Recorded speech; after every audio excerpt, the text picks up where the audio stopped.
Sejam muito bem-vindos a mais um episódio do Coach Chat, o podcast dos coaches, para os atletas, para os amantes da bicicleta e aqueles que querem fazer de 2022 o ano da bicicleta na sua vida.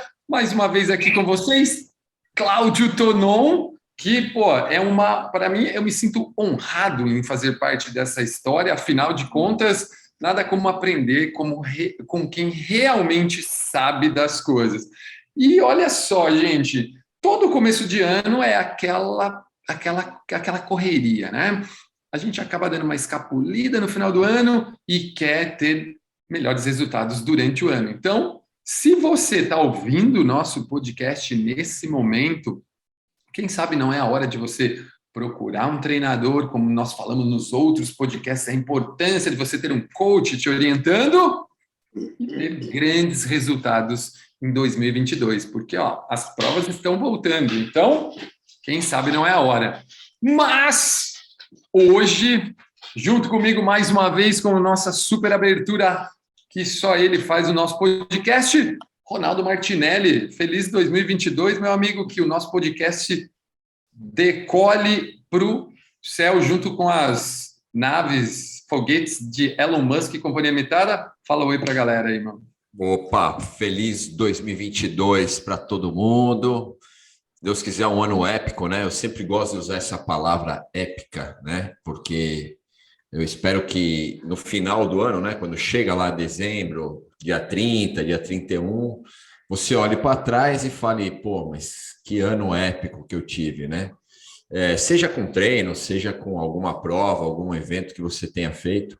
Mas, bom, fica aí os meus desejos de treinos e eventos épicos para 2022. Muito bem, cara. Eu também gosto muito dessa palavra, cara. Épico é uma palavra que vale a pena usar e abusá-la dela, porque é uma palavra muito legal. E do outro lado, diretamente do Rio de Janeiro, mais uma vez, está de molho, mas firme e forte para nosso podcast, Sérgio Borges. Feliz 2022, meu amigo. Muito três modalidades para você, né? Afinal de contas, né, velho? Muito triatlon aí para você, muito três modalidades. Manda aquele hello para a galera no nosso primeiro podcast do ano. Fala, galera. Feliz ano novo, que um ótimo 2022. E aí, seguindo a linha aí do nosso amigo Ronaldo, vou falar que esse vai ser o ano de quebra de limites. Vai ser aquele ano que a gente vai parar de reclamar, parar de fazer desculpas e a gente vai atrás do que a gente quer. E nada melhor que começar com um podcast desse hoje. Vai ser ótimo para isso. Está na hora, pessoal. Vamos lá. Nada como voltar de verdade, né? Estamos nós aqui voltando. Para você que está ouvindo o nosso podcast pela primeira vez, dá uma olhada nos podcasts passados, porque o nosso objetivo é trazer informação de qualidade, informação com base, como diz meu amigo Érico Rocha, informação do campo de batalha. Afinal, esses dois grandes coaches, grandes mestres aí da arte de treinar pessoas, de conversar com pessoas para que elas tenham uma melhor performance na bike, trazem direto dos anos de experiência, de provas, de grandes provas. Então, esse podcast tem esse objetivo de trazer informação fenomenal, né? Informação de grande valor para você. E hoje nós vamos falar sobre um assunto que eu vou falar o título, mas de cara já vai vir a pergunta para esses dois grandes coaches. Hoje nós vamos falar sobre treinos fisiológicos ou treinos estruturais. Eu acho que é isso, se não me engano, porque para mim veio fisiológico, veio estrutural versus estrutural, e aí vem a perguntinha para os dois para a gente começar esse podcast. Vamos lá, Ronaldo, dá o kick aí. Cara, parece que é óbvio, mas pode ser que não seja para muita gente. Qual a diferença entre um treino fisiológico e um treino estrutural, se é essa a pegada do dia de hoje? Conta aí para turma, mano. Bom, para a gente falar mais de forma popular, digamos assim, a gente está falando, o treino fisiológico é aquele que você faz na sua modalidade. Por exemplo, se você é um ciclista, você vai pedalar, é um treino, digamos assim, aeróbio, né? Podemos dizer, né? Um treino que você sente mais a parte fisiológica do que a parte talvez neuromuscular. Ambos são utilizados. mas quando a gente separa, né, o treinamento aeróbio, né, a gente encara ele como um treinamento fisiológico e o estrutural ele é mais ligado à parte neuromuscular. Então, estamos falando aí de treino de força e tudo que envolve, né? Treino de força é tudo, é mobilidade, é trabalho de força, trabalho de potência, agilidade, enfim, é tudo que é relacionado a isso, né? Ambos hoje são extremamente importantes. Há um tempo atrás foram tidos como treinamentos concorrentes e, na verdade, hoje isso não existe, a não ser que, obviamente, você faça um mau uso da carga de treinamento, tanto para um quanto para outro. Excelente, cara. Pô, explicação mais que clara. Sérgio, bota mais uns pingos aí, solta mais alguma coisa, que eu sei que aqui a gente se completa. Então, cara, manda aí o seu posicionamento em relação a isso, que com certeza vai ser só algumas vírgulas e alguns acentos do que o Ronaldo disse. Manda lá, vai. Mais uma vez, só para querer mastigar aí no nosso na fala comum, esse treino fisiológico seria mais um desenvolvimento cardiovascular, um desenvolvimento pulmonar, né? Quer dizer, é um treino que o seu objetivo é desenvolver o sistema cardiovascular e o seu sistema pulmonar, e o que a gente fala de estrutural seria a parte do corpo em si, né? A parte de mobilidade, força muscular, tudo que envolve a estrutura corporal. Quer dizer, é mais que seria o fisiológico aí é o que está dentro do corpo aí, e o estrutural aí seria o que é o corpo fora em si. Isso é num jeito mais simples de dizer, mas é por aí. Cara, mais uma forma simples, eu acho legal, hein? Como diz, eu aprendi isso, Ronaldo, nessas últimas semanas. A gente tem que falar o que o povo entende, o que o povo fala, o que o povo quer ouvir, né, cara? E não usar de uma linguagem extremamente rebuscada e ninguém entender o que a gente fala. Adorei essa frase, tipo, a gente tem que falar o que está na boca do nosso atleta, do nosso praticante, né? Fala aí. Não, tem que ser, eu falo linguagem popular, mas na verdade aqui não adianta a gente ficar usando aqui termos muito técnicos que as pessoas vão acabar não entendendo. Então, acho que a forma mais simples que a gente tem de explicar isso, óbvio que tanto eu quanto o Sérgio, a gente é muito ligado aí à ciência, né? Ambos, acho que têm o compromisso de estudar para se atualizar, enfim, e passar a melhor informação possível para aqueles que nos procuram, né, como atleta, e é nossa obrigação eles terem o entendimento disso, né, e aí a linguagem mais popular, ela funciona muito melhor do que você ficar usando termos técnicos aqui, querendo bancar o bonzão e a pessoa que está ali do outro lado não entende absolutamente nada. Ronaldo. Isso. Desculpa. Não, manda lá, Sérgio. É engraçado, coincidentemente, hoje também eu estava respondendo um e-mail, um atleta meu de 70 anos, e ele veio com aquela pergunta, né? O que está por trás aí do seu método de treinamento? Por que você está fazendo isso? Eu percebi que tem fases que você diminui treinos de FTP, eu sinto que meu FTP diminui, então foi aquela minha batalha de conseguir fazer uma explicação científica, mas que não fosse muito puxada, né, mas que desse para ele entender aí a importância do trabalho que a gente faz por trás aí das cortinas, né? Eu acho que o técnico bom, e isso é uma coisa acho que é importante para todo mundo que está ouvindo aí, o técnico bom não é aquele que fala palavras complicadas, que mostram vários detalhes super complicados aí para o atleta, né? O técnico bom é aquele que consegue comunicar com o atleta no nível de que o atleta consiga fazer exatamente aquilo que o técnico está indicando, né? Então, acho que como treinadores aí, professores que nós somos, a nossa função é justamente essa, né? É a gente conseguir com que o atleta entenda o intuito do nosso treinamento e consiga completá-lo da melhor forma possível. Então, vender coisas muito complicadas e muito sofisticadas, alguns pensam que isso está fazendo o trabalho dele nobre, mas na verdade está fazendo o trabalho apenas mais complicado para o atleta que está do outro lado. Afinal, né, meu, o que ele quer da gente, muitas vezes, é o resultado, né, cara? Ele quer uma melhor performance, ele quer fazer uma prova bem, ou ele quer, como seu aluno aí, que hoje, né, deve estar além de querer aí completar uma prova com 70 anos, ele está querendo ser mais saudável, ser um cara mais, mas que ao mesmo tempo, né, gente, em alguns momentos ele precisa dessa informação, que é isso que o Ronaldo falou. Eu ouvi essa frase também, Ronaldo, adorei, cara. A gente vende o que ele quer e dá para ele o que ele precisa, né, meu? E o que ele precisa tá dentro da sua cabeça, né, Ronaldo? Não precisa estar na dele, né, cara? Fala aí, né? Exato, exatamente. Não, a gente às vezes percebe que o pessoal às vezes complica mesmo, né? Eu sempre falo aqui que às vezes o atleta ele tem que saber muita coisa que o treinador sabe, porque faz parte do processo, né? O processo de aprendizado é importante, né? Então, por exemplo, a gente tem aqui, lida com uma série de índices, né? Aí quando você começa a falar IF, VI, não sei o que e tal, o cara começa a ficar desesperado, eu falo, calma, é tudo natural, é parte do processo nós, como treinadores, ensinarmos você como atleta a aprender tudo isso. Só que você não vai aprender da noite para o dia, né? A gente vai te passar o que é mais importante naquele determinado momento e o restante você vai aprender ao longo do processo.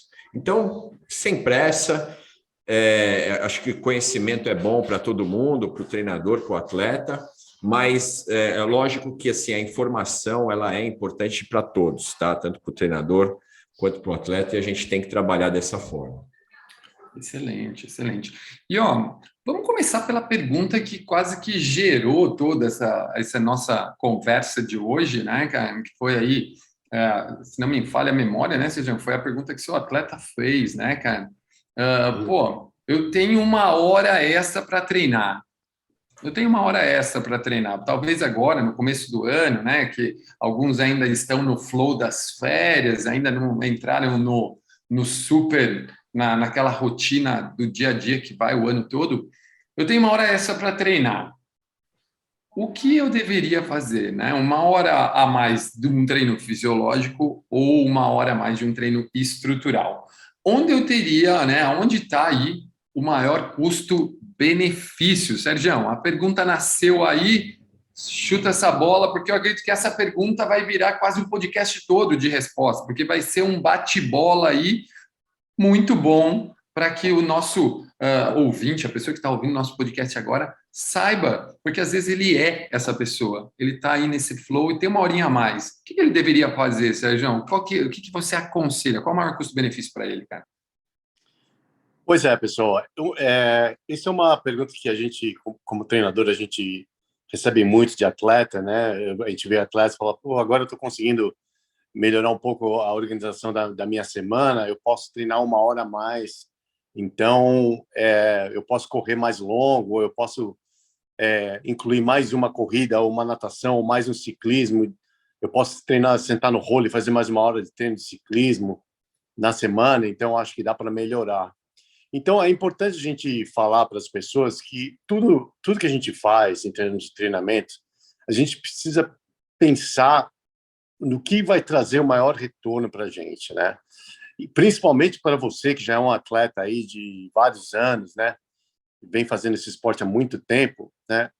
Uma coisa que é importante você saber é que às vezes você aumenta 1, 2, 3 horas em termos de volume aí no seu treino fisiológico, aí no seu treino específico de ciclismo, corrida ou natação, mas na verdade, no melhor dos casos, isso pode ser que te dê um ganho de apenas 1% na tua performance total. Agora, se você pegar esse mesmo tempo, ou até menos, né, como a gente está falando aí nesse caso aí, de uma hora por semana, e aplicar nas áreas em que a gente sente a maior deficiência, que em muitos casos é mobilidade, elasticidade muscular e força, a gente vai ter um retorno desse investimento aí de sempre acima de 10%. Vem atletas que a gente até tem um ganho de 15% a 20% aí em termos de performance. Porque, na verdade, se você prestar atenção nessas áreas, você vê que o teu ganho é muito maior. A gente depois, daqui a pouco, vai passar aí um pouquinho de uns dados aí que que a gente tem sobre isso aí mais especificamente. Eu tenho sobre corrida aqui, eu acho que o Ronaldo tem aí sobre ciclismo, mas basicamente o que eu acho é que a gente tem que procurar primeiro ver as áreas que a gente é mais deficiente, que geralmente, vou dizer, 90% das pessoas. É muito difícil a gente achar um atleta, a não ser que a gente esteja trabalhando com atletas profissionais. No caso, o único caso em que aumenta o volume de treino fisiológico para atleta meu é caso de atleta profissional, onde eu já fiz todos os outros tentativas de ganho na área estrutural. Quando eu vejo que não tem mais nenhuma área para ser atingida, lá é que eu passo, tá bom, vamos ver se a gente aumentar um pouquinho o volume daqui, ou a intensidade, ou o tipo de treino aqui, se isso vai dar um resultado. Mas, geralmente, a gente procura aí usar essa hora extra aí para aplicar. Se, no caso que a gente está falando aí específico, né, se a gente... Quantas pessoas, né, gastam aí 10 minutos por dia fazendo um alongamento do iliopsoas, né, desse músculo tão importante que é tão encurtado aí em todos os atletas de ciclismo e de triatlo, e também das pessoas normais, da gente ficar sentado no computador ou dirigindo o dia inteiro, né?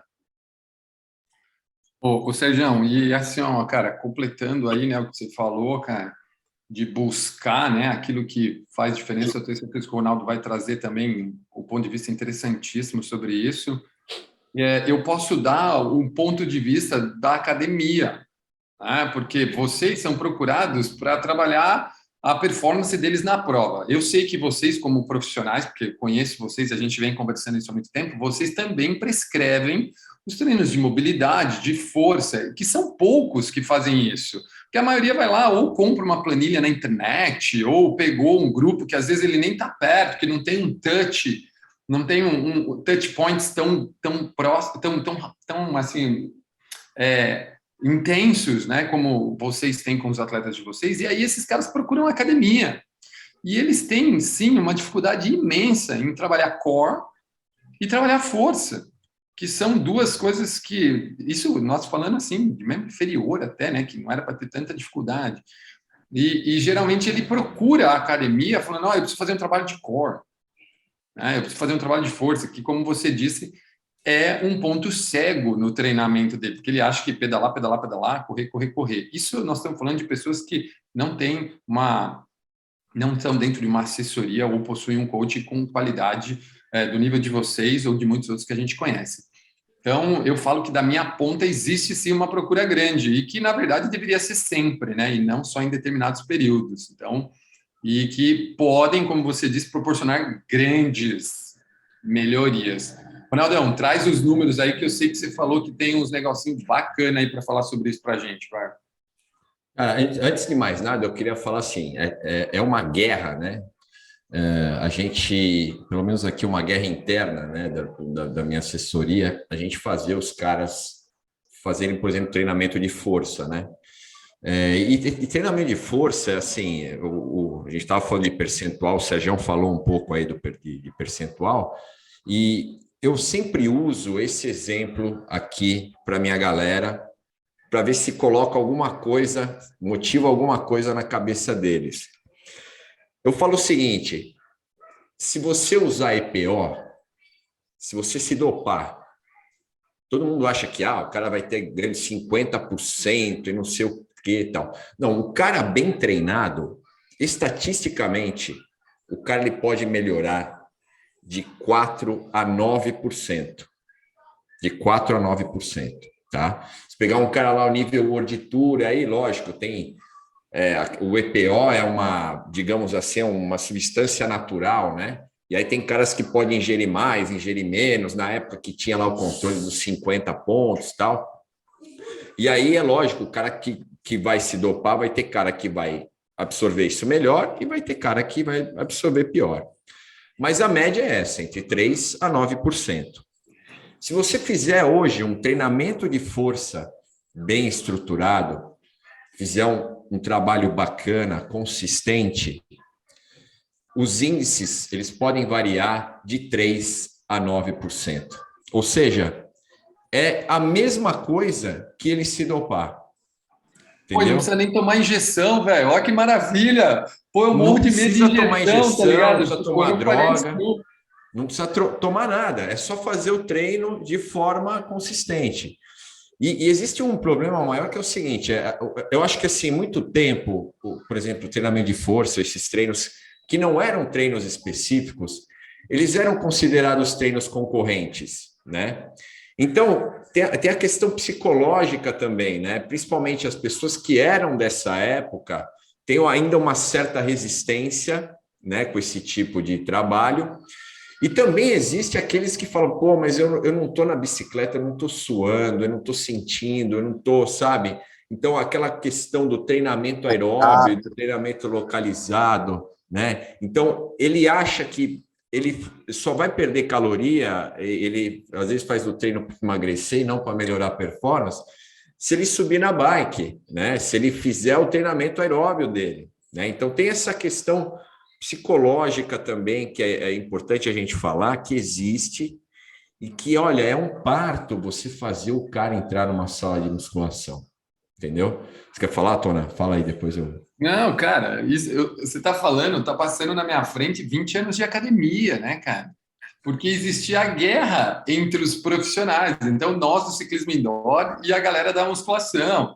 E aí eu achava demais quando falava isso, tipo, o que emagrece? Aeróbio. Pô, se fosse assim, corredor tinha até sumido. Eu tinha desaparecido dando 20 aulas de bike por semana, né, Pois cara? é, E aí o professor exatamente. lembra, ó, a gente viveu isso, nós três, cara, né? Talvez algum jovem que está ouvindo nunca ouviu isso, porque é uma nova geração. Mas até os nossos atletas, pessoas que estão ouvindo, podem ter ouvido assim: não, quem pedala não pode fazer musculação. Ou vice-versa, os professores falavam, né, Ronaldo? Isso que você falou, por isso que eu levantei Exato. a mão, porque era uma Não, guerra exatamente. mesmo. E assim, até, por exemplo, pô, imagina um atleta nível World Tour, pegar um GC, né? Pegar um General Container, o cara que quer ganhar um Tour de France. Você falar para ele fazer musculação nos anos 90, por exemplo.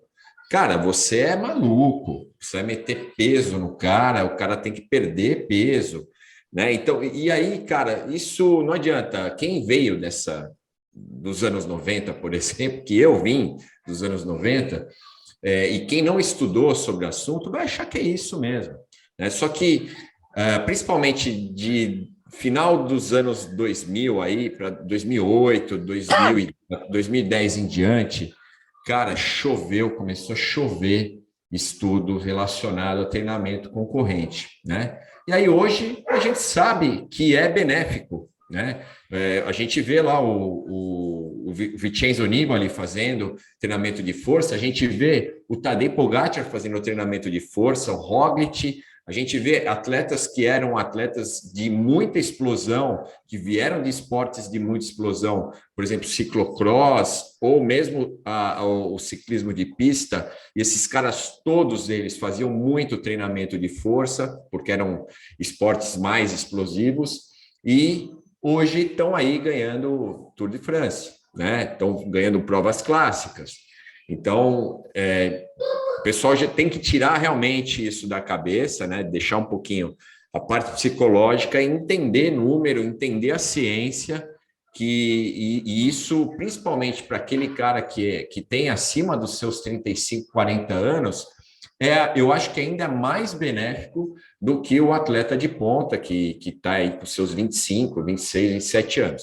Né? Então, é extremamente importante. Eu queria, primeiro até, se a gente está falando de número, eu gosto muito de um cientista norueguês, eu não sei nem mencionar direito o nome dele, Ronestad, eu chamo ele de Ronestad, mas ele provavelmente deve ser uma outra pronúncia que eu não sei falar, em norueguês o nome é muito complicado, mas esse cara estudou muito treinamento de força, né? Um dos estudos dele, eu até tenho ele aqui, ele pegou 12 ciclistas e cortou, ciclistas bem treinados, e ele cortou da semana de treinamento dele 1h30 e colocou no lugar justamente o treinamento de força, né?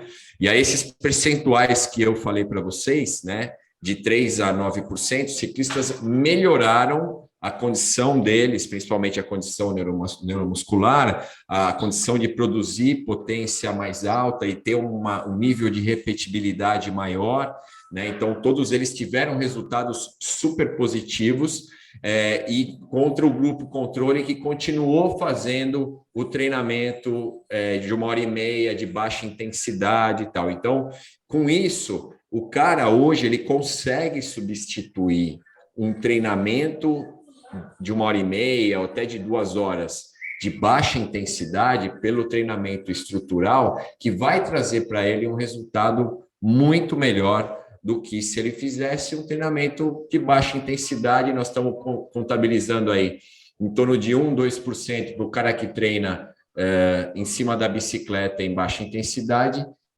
contra 3-9% do cara que treina força, faz o treino estrutural de uma maneira, obviamente, consistente, trabalhando, obviamente, a parte funcional. E uma coisa fora, importante... Né? Manda lá, Sérgio, manda lá. Opa, só para falar para acabar de vez com esse tabu, né, que a gente ainda ouve isso, acredite ou não, principalmente das atletas femininas, né, de que quando a gente pede para elas fazerem um trabalho de força, falam, mas eu não quero ganhar músculo, né? Pessoal, se você é um atleta de endurance, você não vai ganhar músculo, nem que você queira, você vai ganhar. Simplesmente pelo caso de se você está treinando 12 horas por semana de trabalho catabólico, que é o trabalho de endurance, se fazer um trabalho de anabólico, de musculação, de 1 hora, 2 vezes por semana, você está ainda no nível 20% ou 80% em relação ao catabólico. Então, nem que você queira, você vai ganhar músculo, porque você está num déficit catabólico muito grande ainda. Então, pare com essa frescura de achar que vai ganhar músculo. Não vai, nem que você queira. Para dar um exemplo próprio, nos últimos 5 anos aí eu estou fazendo muito pouco treino de endurance. Estou dedicando mais a treinamento de jiu-jitsu e faço musculação no mínimo 3 vezes por semana, 4, 5 às vezes. E em 5 anos treinando só isso, com muito pouco treino catabólico, eu ganhei 3 quilos de massa muscular, de 80 para 83 quilos. Então, pessoal, vocês acharem que fazer uma musculaçãozinha 1-2 horas por semana em relação ao teu total volume de treino de endurance, você vai ganhar peso muscular, não acontece. Então, já tirem esse tabu. Não sei de onde surgiu, mas isso aí realmente não existe, não é bem assim. Vai lá, Tonão, desculpa aí. Não, e cara, se a gente for pensar, a gente está trazendo dados, o que o Sérgio falou é relevante, ainda mais dependendo da alimentação, né, Sérgio? Porque se ele alimenta, se ele trabalhar em déficit, ele não vai ganhar nunca. Se ele trabalhar igual, ele vai ganhar o que ele precisa. E ainda, se ele comer além do que ele treina, ele vai ganhar massa muscular. E eu até puxei um dado aqui, cara, principalmente para homens, né? Que a partir dos 30 anos, cara, o homem perde de 3-8% de massa magra por década de vida. Então, às vezes você está negligenciando um trabalho que aqui nós estamos chamando de estrutural, né? Um trabalho de força, de qualquer, como eles disseram, e você está jogando fora a oportunidade de ter uma performance melhor.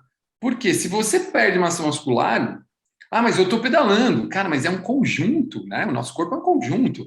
Mas você continua perdendo a massa muscular. Então, e isso não é assim, eu escolho não perder.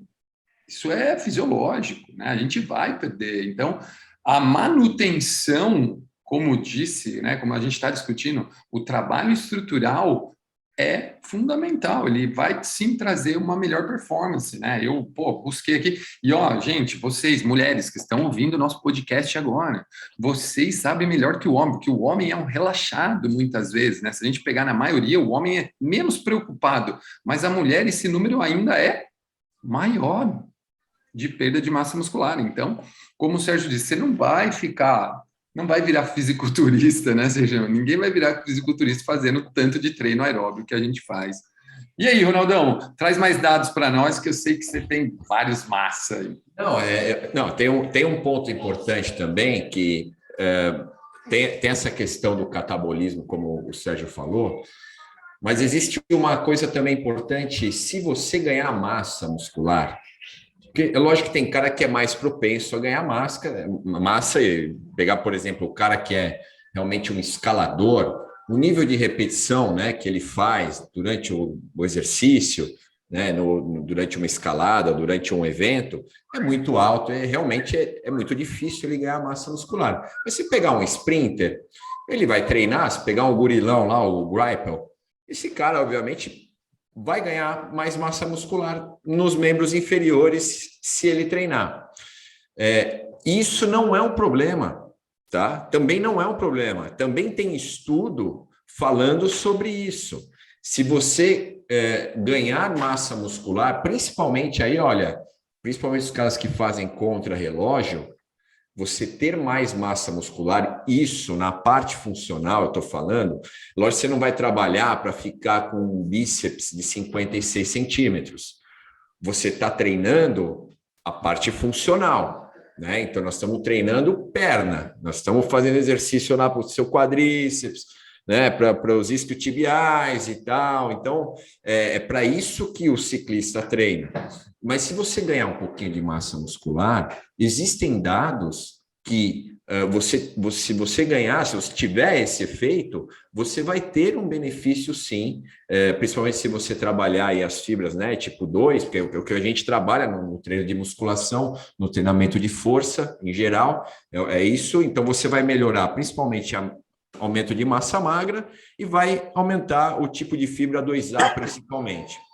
E se isso acontecer, isso vai ser benéfico, tá? Porque vai melhorar a economia de movimento, vai melhorar a tua condição de produzir power mais alto durante mais tempo, né? E se você precisar utilizar powers mais altos por diversas vezes, mesmo que seja num tempo de duração menor, isso também vai te ajudar, tá? Então, não é também um problema, mesmo que você ganhe massa, você vai poder competir muito bem, e se você for para a montanha, se você é um escalador, dificilmente você vai conseguir ganhar massa muscular, mas só o fato de você ter um recrutamento motor diferente daquele que você faz em cima da sua bicicleta já é um fator benéfico, principalmente para a economia de movimento.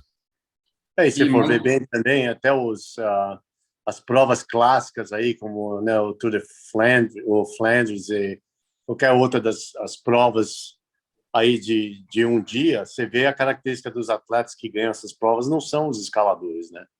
São justamente esses atletas que têm uma força um pouco maior. Filippo Ganna. Filippo Ganna. Nas clássicas a gente tem os punchers, né, Ronaldo? Acho que o termo é Sim. punchers, né? Punchers. Sim. Aí, hoje a gente tem aí 4, 5 muito fortes, né, cara? Então, o próprio campeão mundial, Alaphilippe, né, cara? Ele é pitititico, mas é um mardito, né, cara? Que, para mim, um dos punchers que eu mais gostava de ver atacar era Alejandro Valverde, né, cara? Esse cara... a explosão que ele tinha no final das provas, Flash Vallone que ele ganhava, era lindo. Exatamente. Não, e você vê hoje, final de prova que tem escalada, os caras sprintando, né? Não teve uma prova, uma etapa que terminou sprintando o Roglic, mais o Alaphilippe, mais o Pogacar, mais não sei quem. Cara, é escalador com cara de clássica... E tudo junto, cara. Então, os caras estão fazendo treino de força para isso. E a gente vê um Van Aert... Outros nenhum conseguir sprintar, né, pessoal? É importante isso. Exato. O que eu ia falar, o Sérgio, mais uma vez, gente, volta no direcionamento, na maneira correta de fazer isso para que ele se torne benéfico. Mais uma vez, você que está ouvindo esse podcast, de repente você não tem aí, uma orientação, cara, busque esse tipo de orientação, porque às vezes você está ouvindo esse podcast falando, os caras eles sabem o que eles falam, e eles estão falando que eu preciso fazer treino de força. Aí você vai lá na musculação do seu clube ou na musculação de uma academia onde ele não entende um pouco do esporte, né, que você pratica, seja o ciclismo ou triatlon, cara, e aí sim pode ser prejudicial, pode atrapalhar a sua performance. Mas quando isso está inserido dentro de um planejamento, você tende a ter grandes resultados como o Sérgio disse, que vem fazendo, pô, um aluno de 70 anos, gente, fala sério, Sérgio. Qual é o objetivo dele? Conta para nós, cara. Então, eu ia até falar aqui um pouquinho de números aí. Eu sei que não é do ciclismo, mas é da corrida.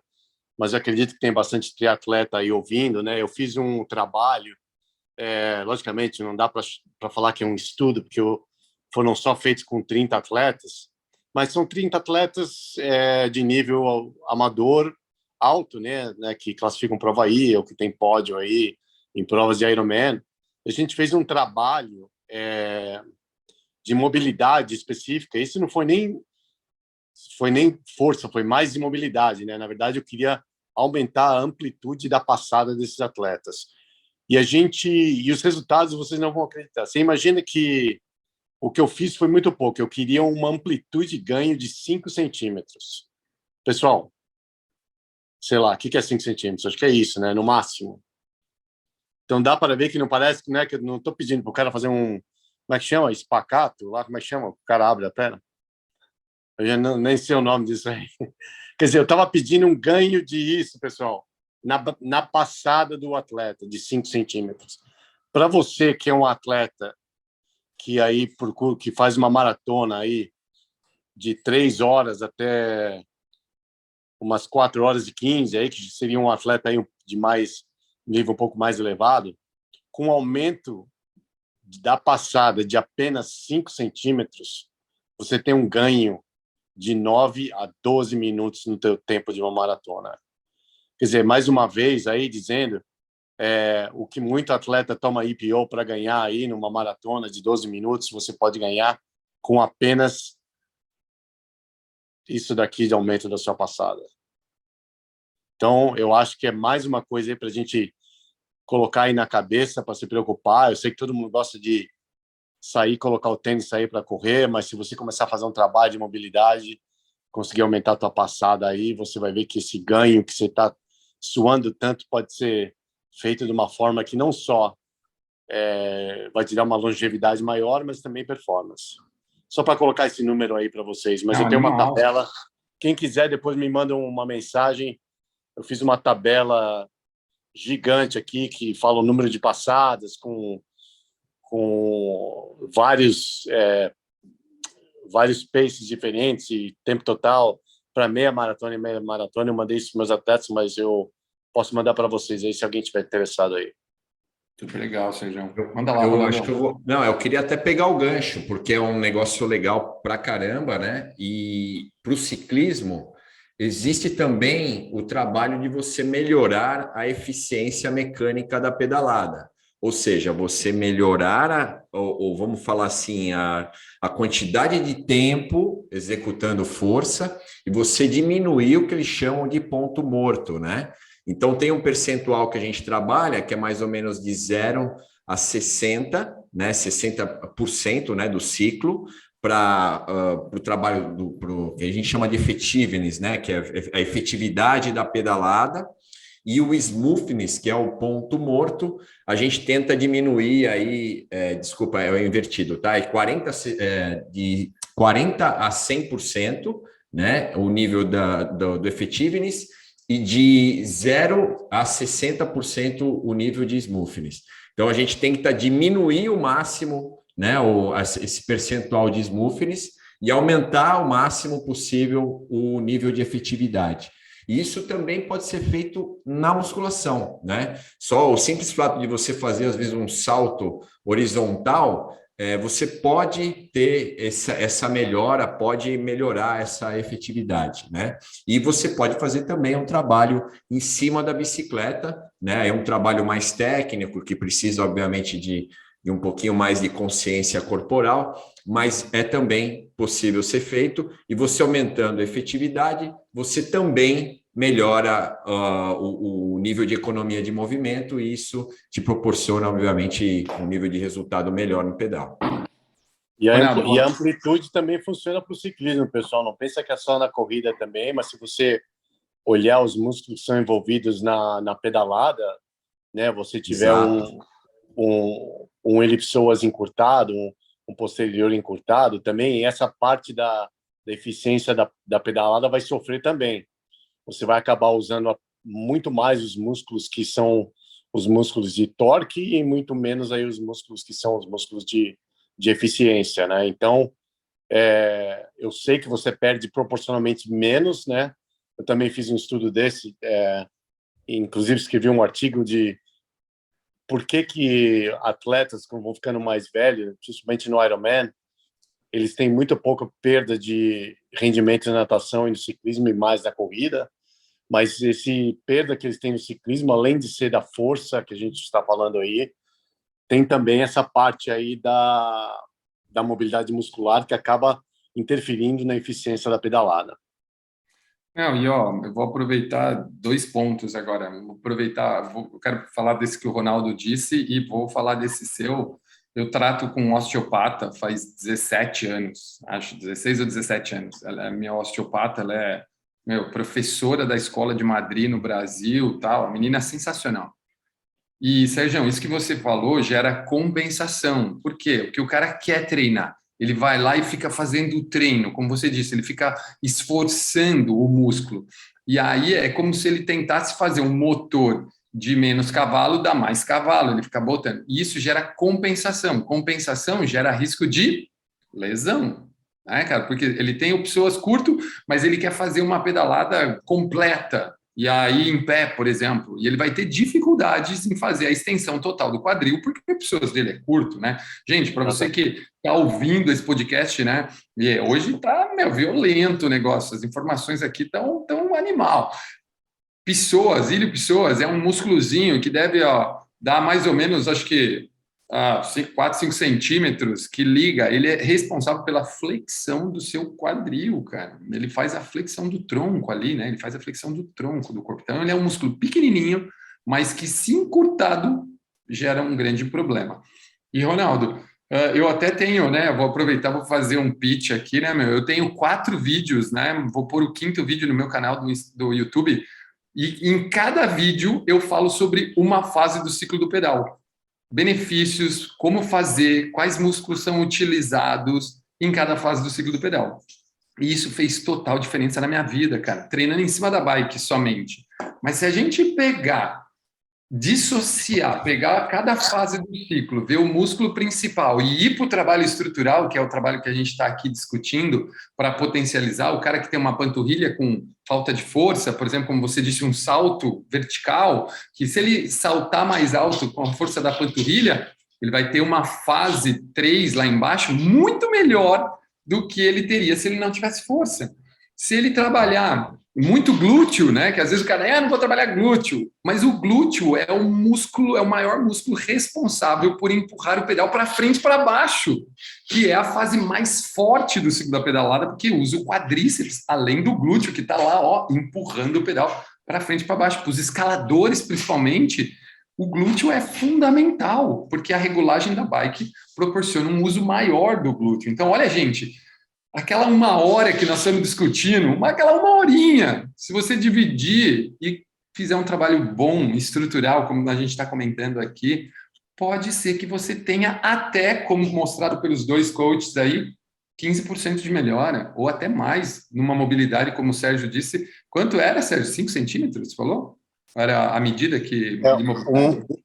Um aumento de apenas 5 centímetros no tamanho da tua passada da corrida, te gera aí um ganho de tempo na sua maratona de 9 a 12 minutos, numa média. Cara, isso aí... é um pódio! Isso é um pódio! Isso é uma medalha! Né, meu? É muita coisa. 12 minutos numa maratona, 9 a 12 minutos, é muita coisa. Fala aí, Ronaldão, é muita coisa.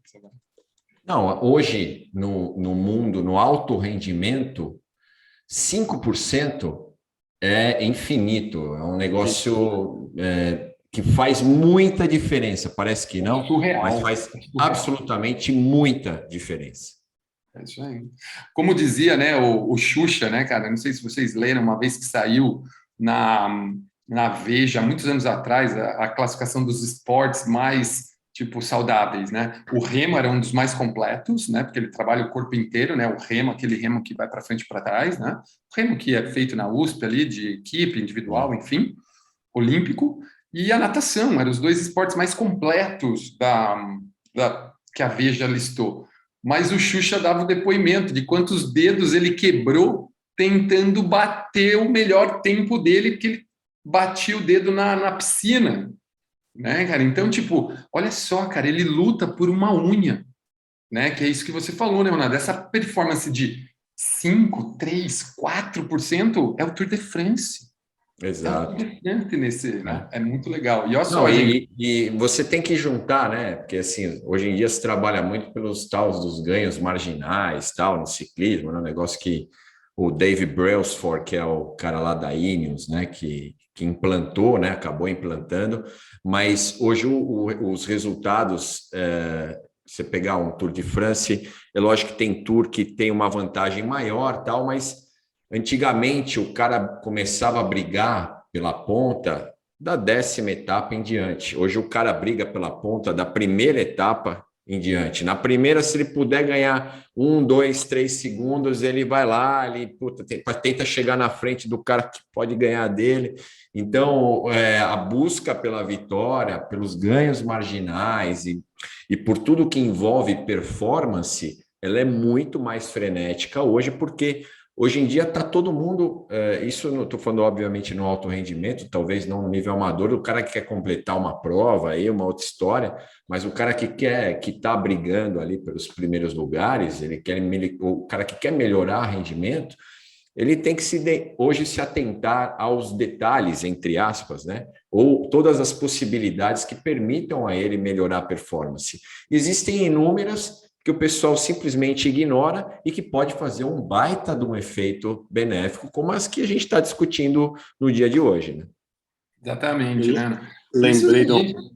É quase uma discussão para a gente falar depois, né? O Sergião, que acho que até no triatlon tem até mais informação que a gente, né? Que são as roupas, as bicicletas, as rodas e não sei o que esses caras começaram a ter que buscar, como você disse, né, Ronaldo, outros ganhos, porque ele já não estava mais dando, entendeu? Tipo, eles começaram a procurar uma roda tipo a 454, que tem, parece uma ondinha, uma lightweight, ou uma roda fechada que é disco ao invés de ovalada. Cara, esses ganhos, né? Acho que é isso, né, Ronaldo? Que são os ganhos mais... Hoje o cara gasta 50 mil reais para comprar uma roda lightweight. E aí, nada contra, tá? Se você quiser ter um equipamento bom, é válido também, nada contra. Mas, se nós estamos falando de resultado, paga lá uma academia 70 pau por mês, Exato. Você vai ter um resultado melhor. Paga um personal trainer para ir na Paga o personal, cara, não vai dar o valor que você pagou na lightweight, cara. Eu Vai costumo gerar um mais. resultado muito melhor. Eu costumo dizer, gente, que chega uma hora que ao invés de comprar equipamento é melhor comer alface.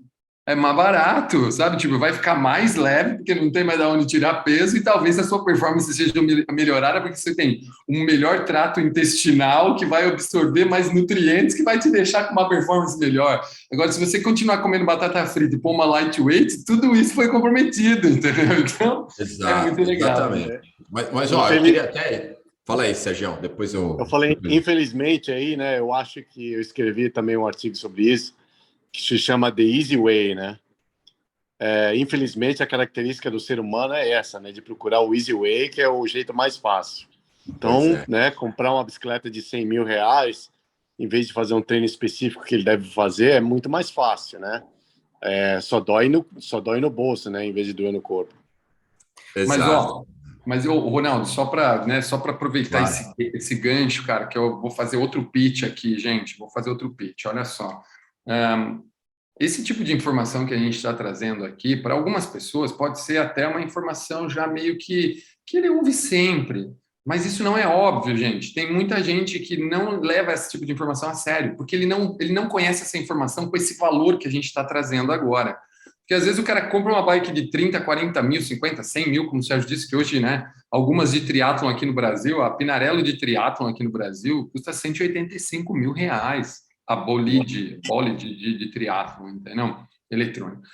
E ao invés de... E aí você chega para esse cara e fala, mas você precisa de uma assessoria. Ele, não, eu não preciso, eu vou lá, compro uma planilha e eu treino. O que a gente está trazendo aqui para vocês nesse podcast é valor, gente. É informação de valor, para vocês verem o quanto vale ter um coach, por isso papo de coach, por isso coach chat, ter um coach que realmente sabe das coisas, sabe? Tipo, não quer, nós temos dois aqui grandes Não quer trabalhar online, quer trabalhar na sua cidade? Procura, gente. Procura, mas procura uma orientação. Né? Aqui hoje o mundo é online, então você pode treinar junto com o Ronaldo, você pode treinar junto com o Sérgio, você pode trabalhar com eles online. Mas procurem um coach, gente, porque isso que a gente está falando aqui, muitas vezes não vai estar na planilha que você compra pela internet no escuro, e sim quando uma pessoa te orienta, né? Eu acho que é extremamente relevante falar disso para as pessoas não acharem, né, Ronaldo, que cai do céu. A brincadeira cai do céu. Não, eu ia falar também em relação aos treinadores. Eu tenho, às vezes, muito problema com isso, né? Eu trabalhei muito tempo em academia, fui professor de musculação muito tempo, e tinha assunto que eu não dominava, né? E eu não me metia. Se o cara chegasse para mim e falasse, Ronaldo, eu quero ser um bodybuilding. Cara, eu não sou a pessoa mais indicada para te ajudar nesse ponto. Tem o fulano ali que ele pode te ajudar, ele é bodybuilding e tal, ele vai poder te passar um treinamento. E às vezes o que acontece é o cara pega, ele fala assim, ele tem a indicação minha que ele tem que fazer um treinamento de força, e ele leva isso para o treinador dele, para o personal e tal. E eu sei que tem cara muito competente, muito legal, cara que corre atrás da informação, ele fala, pô, eu não sei, mas eu posso estudar sobre o assunto, ele vai lá e estuda, isso é legal. Mas eu tenho muita gente também, conheço muita gente que acaba entregando para uma pessoa e a pessoa fala que entende do assunto, e aí, quando você vai ver, descompensa total a carga de treino, o cara acaba. Eles têm muito a ideia de que é um esporte de resistência, legal, então eu vou trabalhar resistência também. Aí enche o cara de repetição, dá 15, tem cara que trabalha por tempo e não sei o que e tal. E aí, cara, pô, quando o cara vai pedalar, ele fala, pô, esse negócio de treinamento de força é uma porcaria, isso aqui porque eu estou fazendo, isso aqui não está servindo para mim. Então, super fadigado, né? Super fadigado. Esse entendimento, se você, treinador, não entende do assunto, você tem a opção de correr atrás da informação. E correr atrás da informação com quem sabe, e também você vai atrás de artigo, de estudar sobre o assunto. Mas toma muito cuidado, né? E aí eu estou falando também para atletas que buscam treinadores que não são especialistas, né? Então, toma muito cuidado, porque se vocês começarem a trabalhar muita repetição, o trabalho de resistência já é feito em cima da bicicleta. Você quer repetir, você repete na bike. Quando você for recrutar no treinamento de força, você vai recrutar de uma outra forma, você vai fazer mais força, menos repetições, tá? E existem estudos de atletas que foram fazer, por exemplo, séries com 10 repetições, que nem é tanto assim, né? O pessoal está até acostumado a trabalhar com muito mais, mas que os resultados eles foram piores, né? O cara fazendo o treinamento de força do que não fazendo. Então, não é para fazer muita repetição, não é para fazer muito exercício, mas a mensagem que eu queria deixar procurar pessoas que são realmente especializadas no assunto. Eu não sou treinador de bodybuilding, o bodybuilding não vem atrás de mim. Se eu não sou treinador de ciclista, ou você corre atrás da informação, busca a informação correta, né? Trabalha de forma correta, ou você não trabalha. Você simplesmente indica alguém que você conheça, que é um cara especialista naquele. A gente tem muito essa mania, professor de educação física, né? E não acontece, por exemplo, na medicina. O médico, o cara quando ele é, sei lá, ele é ortopedista, ele não vai mexer com o otorrinolaringologista. Ele encaminha. Entendeu? Ele Exatamente. Ele encaminha para o cara, né? Então, é a mesma coisa, a gente tem que também ter esse entendimento que se não é a minha área, pô, não é mal nenhum eu indicar para uma pessoa que é da área, entendeu? Então, queria deixar esse recado também, porque eu acho isso também extremamente importante, porque aí vão achar que o treinamento de força realmente não serve, não presta, ou o treinamento acaba virando realmente um treinamento concorrente. A gente falou nesse ponto, mas você reiterou de uma forma muito inteligente aí, Ronaldo, porque a gente fala aqui de uma forma genérica, né? Aqui o treinamento de força, e às vezes a pessoa pega a informação errada, como você está dizendo, aí e acaba fazendo um trabalho que realmente não é o trabalho mais indicado. E como falou, a gente não está aqui para culpar o personal trainer, o professor de academia, né, a gente está aqui para justamente trazer a informação que vai mais ser de benefício para você. Eu sei que nos anos 90, quando eu comecei a estudar um pouco de treinamento, eu fui o culpado, porque como a gente conhecia muito pouco dessa área, eu ia na academia e fazia justamente isso que você acabou de falar para não fazer, que era um número alto de repetições, com pouco peso, porque o meu entendimento era tão baixo ainda naquela época, né, falta de experiência, que eu achava, não, mas eu tenho que treinar uma endurance muscular, né, até a gente entender que, na verdade, se você for treinar qualquer tipo de endurance muscular, você treina endurance muscular específico, né? É o que o Ronaldo acabou de falar. Você vai fazer um trabalho de força específico na bike, numa subida. Você vai fazer isso usando um palmar na natação, fazendo corrida na subida também na corrida. Quer dizer, já que você vai fazer um trabalho de endurance muscular, faz ele dirigido exatamente ao esporte específico, né? Mas a gente não tinha essa informação, eu acho que pelo menos em livros não existia muito isso, né? A gente estava engatinhando aí nessa área. Eu acho que é aí que vem muito da ideia dos professores de academia, que tem eu acho que um ensinamento básico na escola, aí na faculdade, né? E começa a aplicar, mas é o que o Ronaldo está falando, exemplo do médico, engraçado, eu estava pensando a mesma coisa, né? Se eu estou com um problema no coração, eu não vou no ortopedista, né? Então, a gente tem que, se você é um atleta de endurance aí, de corrida, ciclismo, triatlo, procure um profissional dessa área, e que na hora que a gente for de programar um treino específico de força aí, no caso da musculação que a gente vai falando, vai ser um treino específico para te dar o ganho que você precisa, né? O técnico que vai te dar um ganho repetitivo que você poderia ter no esporte específico vai estar simplesmente jogando o seu tempo fora. Não, e cara, isso que você falou, Sérgio, da informação, meu, é relevante, cara, porque não existia mesmo. A gente fazia o que a gente acabava aqui completando mesmo o treino, né? Hoje a gente pega aí o treinamento funcional, tudo que veio, né? Lembra quando o treinamento funcional, Ronaldo, não sei se você viveu isso aí, Sérgio, lá fora, né? Que você já devia estar lá fora já. Mas lembra, Ronaldo, que tudo que era funcional era instável. Tinha que estar ou deitado numa bola, ou em cima de uma plataforma de equilíbrio.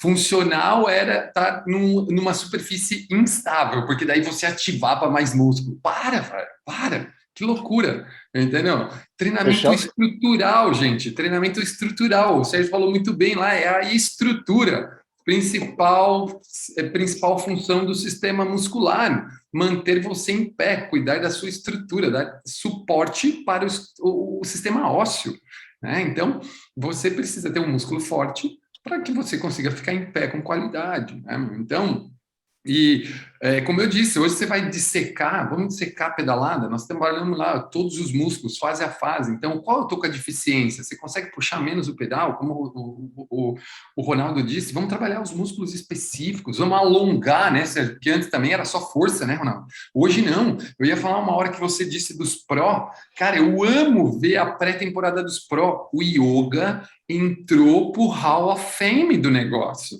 O yoga hoje é a vedete do ciclismo. Exato, exatamente. Cara? Por causa do quê? Mobilidade, força isométrica, flexibilidade, abertura de quadril, que é pessoas, né?